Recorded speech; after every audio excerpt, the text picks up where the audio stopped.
ಈ ಕಹಾನಿ ಜಗತ್ತಿಗೆ ಶಾಂತಿಯನ್ನು ಸಾರುತ್ತಿರುವ ಬೌದ್ಧ ಭಿಕ್ಕುಗಳದ್ದು. ಅಮೆರಿಕ ಮತ್ತು ಪ್ರಪಂಚದಾದ್ಯಂತ ಶಾಂತಿ, ಪ್ರೀತಿ, ದಯೆ ಮತ್ತು ಸಹಾನುಭೂತಿಯ ಅರಿವು ಮೂಡಿಸುವ ಉದ್ದೇಶದಿಂದ 19 ಬೌದ್ಧ ಭಿಕ್ಕುಗಳು ಆರಂಭಿಸಿರುವ ಶಾಂತಿಯ ನಡಿಗೆ.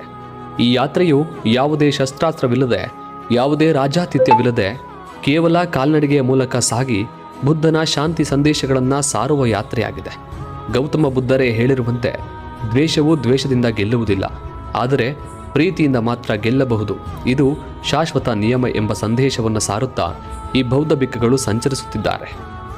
ಈ ಭಿಕ್ಕುಗಳು ಹಲವು ಪ್ರದೇಶಗಳಲ್ಲಿ ಸಂಚರಿಸುತ್ತಿರುವಾಗ ಒಂದಷ್ಟು ಜನ ಹೂವು ನೀಡುತ್ತಾ, ಒಂದಷ್ಟು ಜನ ತಲೆಬಾಗಿ ಪ್ರಾರ್ಥಿಸುತ್ತಾ ಸ್ವಾಗತಿಸುತ್ತಿದ್ದಾರೆ.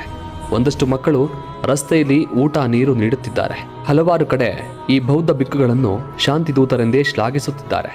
ಈ ಯಾತ್ರೆಯಲ್ಲಿ ಇವರ ಜೊತೆಯಾಗಿದ್ದು ನಮ್ಮ ಭಾರತದ ಕೋಲ್ಕತ್ತಾ ಮೂಲದ ಒಂದು ಬೀದಿ ನಾಯಿ ಅಲೋಕ.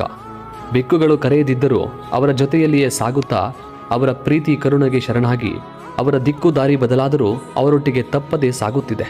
ಹಲವು ದೇಶಗಳ ಗಡಿ ಬದಲಾದರೂ ಜೊತೆಯಾಗಿಯೇ ಸಾಗುತ್ತಿದೆ. ಧಮ್ಮ ಮಾರ್ಗದಲ್ಲಿ ಸಾಗುತ್ತಾ ಧ್ಯಾನದ ಮಹತ್ವವನ್ನು ಸಾರುತ್ತಾ ಹಿಂಸೆಯನ್ನು ವಿರೋಧಿಸಿ ಸಾಗುತ್ತಿರುವ ಅಲೋಕ ಅನಾರೋಗ್ಯಗೊಂಡರೂ ಅಪಘಾತವಾದರೂ ಪುನಃ ಚೇತರಿಸಿಕೊಂಡು ಸಾಗುತ್ತಿದೆ.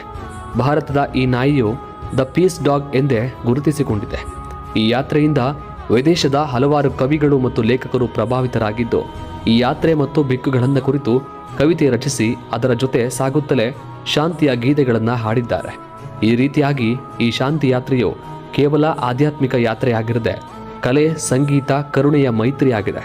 ಕರುಣೆ, ಪ್ರೀತಿ, ಮೈತ್ರಿಗೆ ಒಂದು ಪ್ರಾಣಿಯೇ ಬದಲಾಗುವುದಾದರೆ ಇನ್ನು ಮನುಷ್ಯ ಯಾಕೆ ಬದಲಾಗಲಾರ ಎಂಬ ಮಹತ್ವದ ಸಂದೇಶವನ್ನು ಸಾರುತ್ತಿದೆ ಅಲೋಕ. ಏಕೆಂದರೆ ಶಾಂತಿಯು ಹೊರಗೆಲ್ಲಿಲ್ಲ, ಅದು ನಮ್ಮ ಅಂತರಾಳದಲ್ಲಿದೆ.